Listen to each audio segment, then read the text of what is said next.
Así o más claro es el título de esta homilía. Así o más claro.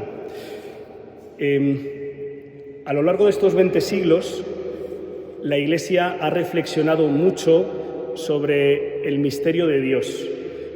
De hecho, algunos de los que estáis aquí, que habéis empezado a estudiar algo de teología, os habéis dado cuenta de la cantidad de literatura que existe desde hace 20 siglos.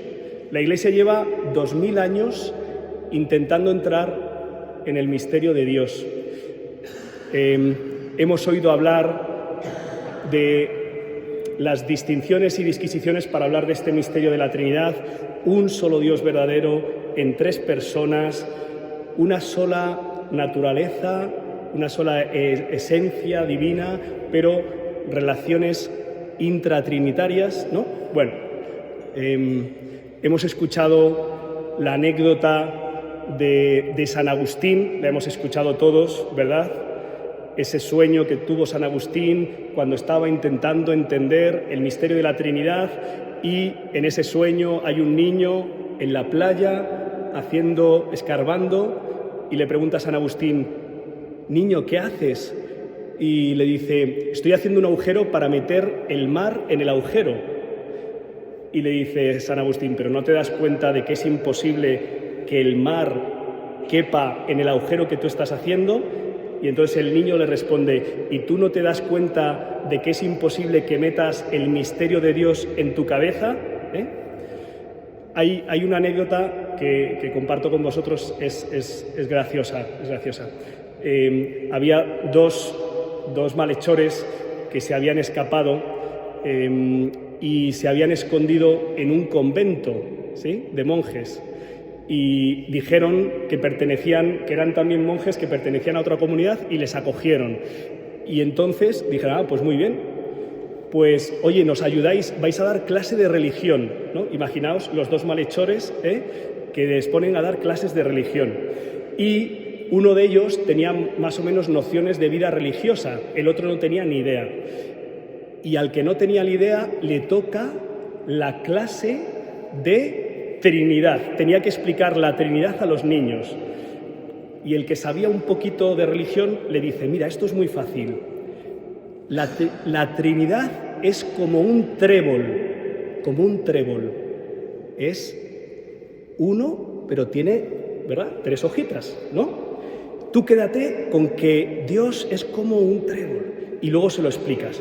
Y entonces él, nervioso, entra en clase y dice: hoy la clase es la Trinidad. Y para que entendáis la Trinidad, Dios es como un trébol. Y se queda así parado y dice: es verde y pequeñito, Verde y pequeñito. Oye, pero ¿y a ti y a mí? En realidad, ¿por qué nos importa que Dios sea uno y trino, que sea Padre, Hijo y Espíritu Santo? Hace unos días, hace muy poquito, me invitaban a una celebración familiar. No me autoinvité, me invitaron, de verdad, Y en esa celebración familiar había varias mesas, me pusieron en una mesa varias personas, yo solo conocía un poquito a una, y empiezas a hablar, preguntas: bueno, ¿tú quién eres?, tal, no sé qué. Entonces, aquí, en el segundo sitio a mi izquierda, una jovencita me dice: sí, yo soy de aquí, tal, ¿y has hecho la comunión? Y dice: no he hecho la comunión, yo no creo en Dios, a mí estas cosas no me interesan. Bueno, sigue la conversación, hablamos un poco de todo, ¿qué haces?, ¿qué tal?, no sé qué. De repente, la persona que estaba a mi lado se levanta y ella se acerca a esta mesa, a esta silla, y me dice: oye, ¿te puedo hacer una pregunta? Sí. ¿Y tú por qué crees en Dios, no? Y entonces le cuento que yo, cuando tenía 18 años, está aquí un amigo mío que nos conocimos al empezar la universidad y lo recordará, yo me empecé a preguntar: oye, ¿cuál es el sentido de la vida y cómo se puede ser feliz? Y le empecé a contar a esta persona cómo había descubierto que había un Dios que era amor, que me amaba incondicionalmente y para siempre.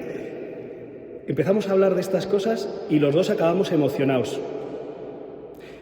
No le hablé de las tres personas de la Trinidad en una sola sustancia, sí. Y resulta que eso sí que le interesó, ¿sabéis? Le interesó saber que hay un Dios, que es amor, que está vivo y que quiere vivir contigo y que te quiere consolar. Luego la joven me comentó que había pasado muchas dificultades en los últimos meses, mucho sufrimiento. Y cuando le dije que para eso viene Dios a la vida, para iluminar la vida, entonces ahí me dijo, oye, pues esto sí me interesa. Claro que nos interesa Dios, y claro que nos interesa que Dios sea Padre, Hijo y Espíritu Santo. Claro que nos interesa que Dios sea misericordia. Claro que nos interesa escuchar la primera lectura del libro del Éxodo, cuando Moisés sube a orar y Dios baja a estar con él y le dice, Dios misericordioso, Dios compasivo y misericordioso, lento a la ira y Dios de clemencia y lealtad. Claro que te interesa a ti y a mí, hermano, que un Dios así esté en tu vida. Claro que te interesa que el Dios, en palabras de San Pablo, tened un mismo sentir y vivir en paz. Claro que nos interesa tener paz en el corazón. Claro que nos interesa acoger a un Dios que tanto ha amado al mundo, que se ha entregado por nosotros. Nos interesa muchísimo, nos interesa todo, porque nos va la vida en ello. Nos va la vida en ello.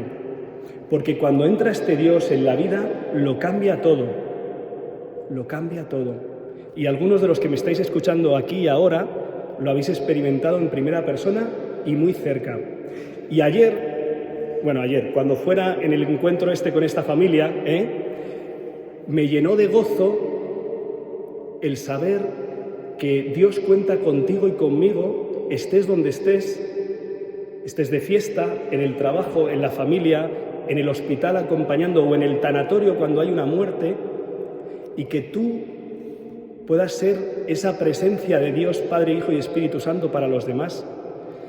Algunos de vosotros últimamente estáis participando en experiencias de evangelización y os llena de alegría el ser instrumentos del amor de Dios, ¿no? El ser servidores, el ser testigos. ¿Sabéis una cosa? Eso es para todos y para todo el tiempo. Sin duda, lo más gozoso de ser sacerdote es que eso es lo que está llamado a ser nuestra vida. No hay lugar en el que llegue que de alguna manera no se plantee la cuestión de Dios. Y entonces estás en una fiesta familiar donde no conoces a nadie y tienes la oportunidad de anunciar a Jesucristo vivo y resucitado y ser servidor todos los días. Esto es la llamada al sacerdocio, pero esto es la llamada al bautismo. Hay unos hermanos a los que hoy especialmente tenemos en el corazón porque nos hacen mucho bien y porque les necesitamos. Hoy es la jornada de la vida contemplativa, pro orantibus. Hoy rezamos por los que rezan por nosotros, monjes y monjas de clausura, hombres y mujeres, más mujeres que hombres, porque tenéis una sensibilidad especial para las cosas de Dios. Habéis conocido muchos de vosotros a muchas de las clarisas que durante 400 años estuvieron en Cienpozuelos dando la vida para iluminar al mundo. Muchos de vosotros conocéis a hermanos y hermanas de clausura que gritan con su vida lo mismo que hoy han gritado la palabra de Dios, que Dios es amor, que está vivo, que se entrega por ti y que no hay nada más grande en el mundo que dar la vida por Él y por los hermanos que Él nos pone. Vamos a dar gracias a Dios. Algunos de vosotros habéis tenido la oportunidad de ver una película que se llama Libres, sobre la vida contemplativa. Es absolutamente deliciosa, deliciosa. Os animo, quien no la haya podido ver, que no se la pierda. Es un testimonio de la vida contemplativa de clausura absolutamente conmovedor. Demos gracias que existe esta realidad, que existen hombres y mujeres que nos gritan con su vida que no hay nada más grande que dejar que Dios sea Dios, que sea el centro y que lo sea todo, porque no quita nada. Bueno, sí, viene a quitar el pecado, viene a quitar la oscuridad y la tristeza y la angustia. Viene a quitar todo eso. Si quieres que te lo quite, hermano, acércate al misterio de Dios y ponle en el centro. Y entonces veremos maravillas, tú y yo. Y te hará instrumento del amor de Dios. Y la Trinidad se manifestará en el mundo y le veremos. Que María Santísima, la mujer que acogió el misterio de Dios en su vida y lo hizo carne, nos alcance esta gracia a cada uno de nosotros. Que así sea.